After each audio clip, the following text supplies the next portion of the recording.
దక్షిణ కశ్మీర్లో ఉన్నటువంటి జమియా సిరాజుత్ ఉలుం ఇది ఒక మదర్సా. ఎలాంటి మదర్సా? దేశంలోనే అత్యుత్తమమైనటువంటి ఒక మదర్సా. అంటే పేరుగాంచినటువంటి మదర్సాల్లో ఇది టాప్ 10లో ఉందంట. ఇక్కడ ఏ కార్యక్రమం జరిగినా ఐపీఎస్లు ఐఏఎస్లతో పాటు రాజకీయవేత్తలు కూడా ఇక్కడ పోటీ పడి మెరవేళ్తారంట.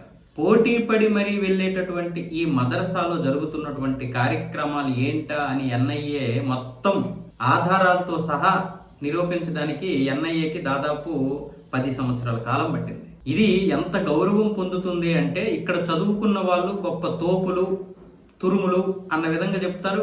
ఇక్కడ ఏ కార్యక్రమం అయినా జరిగితే అక్కడికి వెళ్ళడానికి ఐపీఎస్లు ఐఏఎస్లు పోటీ పడతారు, రాజకీయవేత్తలు పోటీ పడతారు. మరి సామాన్య ప్రజలకి ఇక్కడ చోటే దొరకదంట. దగ్గర 700 నుంచి 800 మంది ప్రతి సంవత్సరం ఇక్కడ చదువుకుంటారంట. మత విద్య, మదర్సా అంటే మీకు తెలుసు కదా.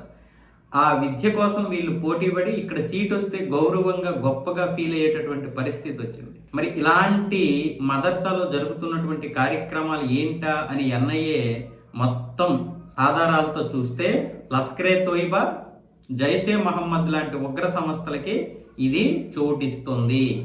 ఇక్కడ చదువుకున్నటువంటి వారు కూడా అందులో భాగస్వామ్యం అవుతున్నారు. అలాగే ఆ ఉగ్ర సంస్థలు కూడా ఇక్కడ ఫండింగ్ ఏర్పాటు చేస్తున్నాయి. మొత్తం మదర్సాకి సంబంధించినటువంటి అకౌంట్లన్నీ చూస్తే అసలు పొంతనే లేదు. దాంతో ఇప్పుడు ఎన్ఐఏ వీటన్నింటినీ బయటపెట్టింది.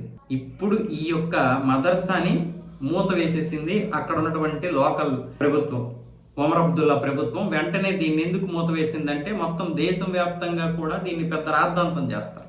కాబట్టి మేము కేంద్ర ప్రభుత్వానికి సహకరిస్తాను అంటే ఎన్ఐఏ, కేంద్ర ప్రభుత్వ దర్యాప్తు సంస్థ అయినటువంటి ఎన్ఐఏకి మేము పూర్తి సహకారం ఇస్తున్నామని చెప్పి ఇప్పుడు ఒమర్ అబ్దుల్లా ఆ యొక్క మదర్సాని మూసివేశాడు. అయితే ఇది ఎన్ఐఏ ఇప్పటి వరకు ఎందుకు దీనికి పట్టింది 10 సంవత్సరాలు ఏంటి అంటే మీరు అనుకోవచ్చు.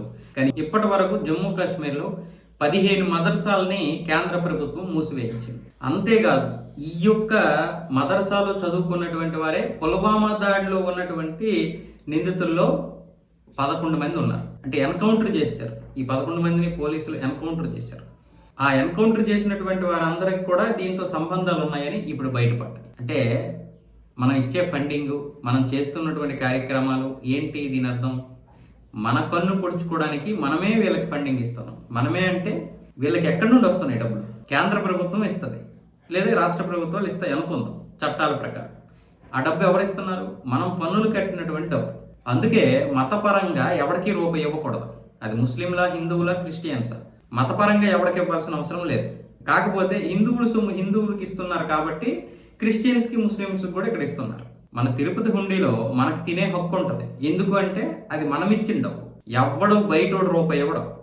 ఏ దాత అయినా సరే ఆ దేవుడు మేలు చేసేటనే ఉద్దేశంతో అక్కడ దాతలు రూపాయల్లోనూ, కోట్లలోనూ, లేకపోతే వేలల్లోనూ ఇస్తారు. మనలాంటి సామాన్యులు 100 రూపాయలు 200 రూపాయలు వేస్తారు అంటే మన యొక్క కోరిక ఏదో తీరిందనో, తీరబోతుందనో, తీరుతుందనో ఆశతో ఇస్తాం.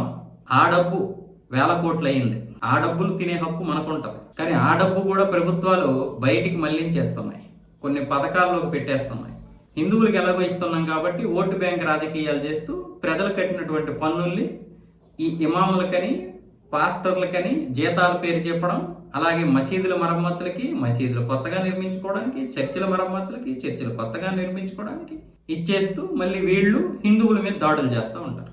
జరుగుతున్నటువంటి పరిణామాలు ఎలా ఉన్నాయో చూడండి. మళ్ళీ మన మీదకే ఒక్కొక్కడు ఎదురు సమాధానం చెప్తాడు. దరిద్రం ఏంటంటే మన వాళ్ళకే మనం సమాధానాలు చెప్పుకోలేనటువంటి పరిస్థితుల్లో ఉన్నాం. మరి ఇలా ఎదురు సమాధానాలు చెప్పేవాడికి మనం ఎదురు సమాధానం చెప్పడం పక్కన పెడితే చెప్పించుకోవడం. ఇలాంటి పరిణామాలు జరుగుతుంటే ఇలాంటి ఉగ్రవాదులను పెంచి పోషించడానికే మనం ఇంత పన్నులు కడుతున్నాం. మరి ఇక్కడ కేంద్ర ప్రభుత్వం రాకపోతే కాంగ్రెస్ లాంటి ప్రభుత్వాలు ఉంటే పరిస్థితులు ఏంటి మనకి తెలుస్తాయా? వాళ్ళు అనుకున్న విధంగా 2047 నాటికి ఈ దేశం ఒక ఇస్లామిక్ దేశం అవుతుంది కదా. ఇవన్నీ సాక్ష్యాలే కదా. మనకి పిల్లలు పుట్టకుండా వాళ్ళు చేస్తున్నటువంటి ఫుడ్ పాయిజన్తో సహా మరి అవి బయటపడుతున్నాయి. మనం తింటున్నటువంటి ఫుడ్లో కూడా విషం కాకుండా ఇంకా రుచి కోసం నానా చెత్త వేసేస్తున్నారు. మళ్ళీ ఏమొచ్చేసి ఇలా ఈ విధంగా మదర్సాల ద్వారా ఏమొచ్చేసి ఉగ్రవాదం నడుపుతున్నారు. మరొక వైపు ఏమొచ్చేసి రోహింగ్యాలు విచ్చలవిడిగా వచ్చేస్తున్నారు. మమతా బేగం గురించి మనకు తెలుసు. ఆవిడ చేసినటువంటి ఘనకార్యాలు మనకు తెలుసు. ఇప్పుడిప్పుడే తెలుస్తున్నాయేమో జనాలకు, కానీ ఎప్పటి నుంచో మనం మొత్తుకుంటున్నాం నెత్తిన. ఈరోజు పశ్చిమ బెంగాల్ పరిస్థితి ఏంటి? మరి పశ్చిమ బెంగాల్ ఏంటి, ఉత్తరప్రదేశ్లో గత 8 సంవత్సరాలుగా యోగి ఆదిత్యనాథ్ లేకపోతే పరిస్థితి ఏంటి? ఈరోజు ఉత్తరప్రదేశ్ మందవుద్దా, బీహార్ మందవుద్దా? అక్కడ జరుగుతున్నటువంటి పరిణామాలన్నీ ఎప్పుడు బయటపడుతున్నాయి? బీజేపీ అధికారంలోకి వచ్చాక బయటపడుతున్నాయి. ఒకటా రెండా? ఒక లవ్ జిహాద్ అయితే ఏంటి, ఒక ఆర్థిక జిహాద్ అయితే ఏంటి, ఒక ఇలాంటి వ్యాపార జిహాద్ అయితే ఏంటి? ఇన్ని బయటపడుతున్నా సరే ఇంకా జనాల్లో మార్పు రావడం లేదు.